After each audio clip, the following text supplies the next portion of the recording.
Күнгейде аграрлық салаға басымдық беріліп, жылдан жылға қарқынды дамып келеді. Мәселен, ауыл шаруашылығы экспортының көлемі 93 миллион ақш долларын құрады. Бұл өткен жылмен салыстырғанда 1,7%-ға артқан.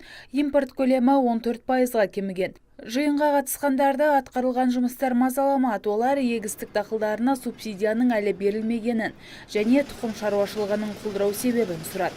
Ал жауапты маман қойылған сауалдарға үн қата алмады. Сөз бар жауабын. Несиені қамтамасыз етілді ме осы күйінде? Сізге толыққанды жазбаша түрде жауап берейін.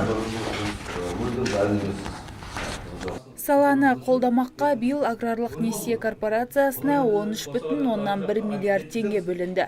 Қазіргі таңда мұның 9 миллиард теңгесі игерілді. Несиені 95 мыңға жуық адам алып, кәсібін дөңгелеткен. Агроэкспорт деген бағдарлама бойынша жұмыс жасап жүр. Бұл бағдарламаға сәйкес аграрлық несие корпорациясы 50 миллион теңгеден жоғары несие береді. Тікелей 50 миллион теңгеден басталады 8%-бен 10 жылға дейін.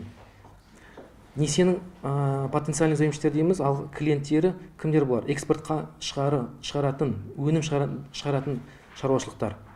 Ал оңтүстік аймақ инвестиция орталығы да өңірді дамытуға өзіндік үлесін қосады. Мәселен, 2009 пен 2017 жыл аралығында 519 жобаны іске асыруға 21,4 миллиард теңге бөлген.